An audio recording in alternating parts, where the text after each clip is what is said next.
The number of bottles that you sold is absolutely incredible. How hard were you hit by the pandemic? Did people drink at home, or did they just drink less, full stop?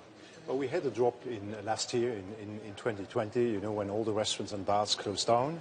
And so we're quite uncertain about what would happen.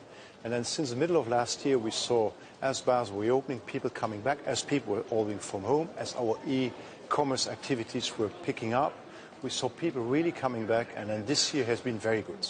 So we are really finishing, it looks like we're going to finish this year ahead of 2019. If you look at the US and China, these are your two biggest markets, and certainly China's gifting, but it's also the premium brands, especially from abroad, that they love. Has any of the consumption changed, and do you see that changing in the next 2 to 3 years? So what we've seen in almost everywhere in the world has been an upgrading of the consumer in terms of his choices for alcohols and drinks. So we've seen people really coming back in consumption, moving up from that level to this level, and our brands have, of course, benefited from that. Now, between China and the US, it's a bit different. The US is a lot about cognac, of course, Hennessy, especially the more entry-level Hennessy, VS, and then about champagne, a lot of champagne in the US, and also about Chandon, and about our new Volcan tequila, and our Glenmorangie whiskies, and Ardbeg. And the China, conversely, is a lot about XO, Hennessy, which is the high-end Hennessy, VSOP also at that level, and then it's about whiskey, but not so much about champagne. Have you been able to raise prices? Have you had to raise prices because of supply chain issues? We have raised prices, but not because of supply chain issues. We raise every year our prices as to, we are selling limited products.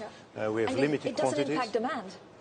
Does it impact demand? No, it doesn't really. If you do it on a reasonable way, on a year-by-year basis, we have what we produce, whether it's champagne or cognac, is based on limited land, on limited number of grapes, and so it's every year there's a renewed effort to elevate further the quality, and that leads, of course, to higher cost as well, and that leads to higher prices. Philippe, talk to me a little bit about COVID restrictions. So, a few of us had a drink of our choice at a bar, perhaps yesterday in Singapore, but actually they closed everything at 10:30, and that has been since the pandemic and since COVID. How much sales do you lose because of some of these restrictions? So not complete lockdowns, but just authorities being much more careful until how long people drink. Yeah, you had some losses be it in the US, be it in Europe. It was some losses, but it was in most cases overcompensated by the fact that people were consuming more at home. And when people consume at home, they tend to go more high-end again, because, of course, the bottle is cheaper in a liquor store than when you drink it in a bar. And so in the end, the overall effect has been rather positive for us. When you look at climate change, you're really at the forefront because you're affected by grapes. We had a huge amount of grapes in France being affected by a pretty harsh winter last year. Is there anything that you can do to try and mitigate it? Yeah, there are two aspects of climate change. One aspect is what do we do about our own influence on climate change. So we are working on our energy consumption. We are working on biodiversity. We are working on reducing packaging. We launched, for instance, with Rina, we launched a recyclable, very simple packaging on the Rina bottle. These are efforts on transportation, so moving away from airplanes, doing everything by ship, and even sometimes with sail ships. We have a project going on. So that's our own impact on what we do on our CO2 impact. On the other side, of course, in our vineyards, there is an impact of climate change. It is an impact on water, and there's an impact on temperature. And I just inaugurated a research center, which we opened up in Champagne, where we invest about 30 million euros for a big research centers, which has one of its main focuses will be what is the impact of climate change on our vineyards throughout the world, and how do we change some ways of doing so we progressively adapt to a warmer climate and continue to make the best, the highest excellence in terms of winemaking in the world. Are you also most expensive? I was going to actually ask you about taste, Philippe. I have so many questions. You're stuck here for the rest of the day.